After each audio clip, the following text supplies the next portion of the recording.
महेश, मला एक सांग, साऊथ पोलवर मिनिमम टेम्परेचर किती असतं? साउथ पोलवर as far as remember minimum temperature goes as low as -80 to -85 degree Celsius. पण मग जर एवढं निगेटिव्ह टेम्परेचर आहे तर मग तिथे असणारा समुद्र किंवा लेक हे पूर्णपणे गोठत असतील. मग अशा कंडिशनमध्ये तिथलं ॲक्वॅटिक लाईफ किंवा ॲक्वॅटिक ॲनिमल कसं सर्व्हाइव्ह करतं? दिस इज व्हेरी इंटरेस्टिंग. तर इथे काय आहे माहिती आहे का, इथे नेचरने एक आपल्याला फार मोठं वरदान दिलेलं आहे आणि ते वरदान दिलेलं आहे पाण्याला. तर जनरली काय होतं, कोणताही पदार्थ त्याला हीट केलंस तर नॅचरली काय होतं, त्याचे मॉलिक्यूल दूर जातात आणि तो पदार्थ एक्सपांड होतो. बरोबर. आणि त्याच पदार्थाला जर तू कूल डाऊन केलंस तर काय होतं, मॉलिक्यूल जवळ येतात आणि तो पदार्थ कॉन्ट्रॅक्ट होतो. एक्झॅक्टली. पाण्याच्या केसमध्ये हे थोडं डिफरंटली होतं आणि पाण्याच्या डिफरंट बिहेवियरला म्हणतात अॅनामलस बिहेवियर ऑफ वॉटर. तर अॅनामलस बिहेवियर ऑफ वॉटर काय आहे, तू समजा रूम टेम्परेचरचं पाणी जर घेतलंस आणि त्याला थंड करायला सुरुवात केली तर नॅचरली पाण्याचे मॉलिक्यूल एकमेकांच्या जवळ यायला लागतात आणि पाणी कॉन्ट्रॅक्ट व्हायला लागतं. आणि ही प्रोसेस कंटिन्यू होते टिल 4 डिग्री सेल्सिअस.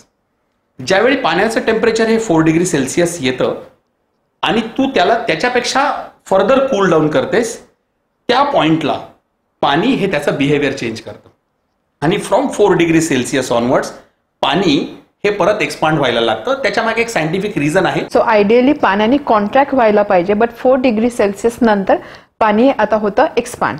एक्झॅक्टली. पाणी पुढे एक्सपांड व्हायला लागतं आणि त्यामुळे काय होतं, तर पाणी ज्यावेळी कॉन्ट्रॅक्शन फेजमध्ये असतं अप टू 4 डिग्री सेल्सिअस, त्याचं व्हॉल्यूम कमी होत राहतं आणि त्याची डेन्सिटी वाढते आणि 4 डिग्री नंतर त्याचं व्हॉल्यूम एक्सपांड व्हायला लागतं आणि डेन्सिटी कमी व्हायला लागते.